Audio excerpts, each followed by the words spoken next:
இந்த கொஷினில் நம்ம அவுட்புட் கண்டுபிடிக்கணும். ஸோ ஃபஸ்ட்டு இந்த கேட் கன்சிடர் பண்ணுவோம். இது வந்து ஒரு ஆர் கேட். ஸோ இப்போ இதோட அவுட்புட் எப்படி இருக்கும்?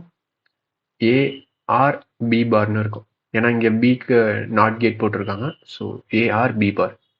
அடுத்து இந்த ஆர் கேட்டோட அவுட்புட் பார்த்தோன்னா பி வந்து ஸ்ட்ரைட்டாக வந்திருக்கு அண்ட் ஏக்கு நாட் கேட் இருக்கு. இப்போ இது எப்படி எழுதலாம்? ஏ பார் ஆர் பின்னு எழுதலாம். ஸோ இந்த ரெண்டு அவுட்புட் தான் இந்த நார் கேட்டுக்கு இன்புட்டாக போகுது. ஸோ ஃபஸ்ட்டு இந்த நார் கேட்டோட இந்த இன்புட் அதை வச்சு இதோட அவுட்புட் எழுதுவோம். y will become a r b bar plus r a bar r b. இது ஆர் கேட். சின்ஸ் இங்கே பபுள் இருக்கு, அதனால ஓவரால் நம்ம நாட் ஆப்ரேஷன் பண்ணோம்.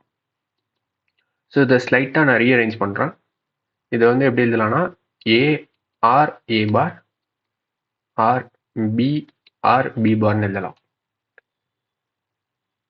ஓகே, ஸோ இந்த ஏஆர் ஏ பார் இதோட அவுட்புட் எப்பயுமே ஒன்றுன்னு தான் இருக்கும்.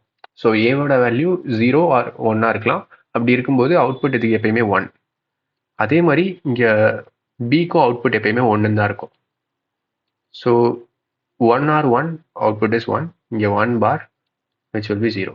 இந்த சர்க்கியூட்டில் இன்புட் என்னவா இருந்தாலும் சரி அவுட்புட் 0வாக தான் இருக்க போகுது. ஸோ இது ரிலேட்டடாக எந்த டேபிள் இருக்குன்னு பார்ப்போம்.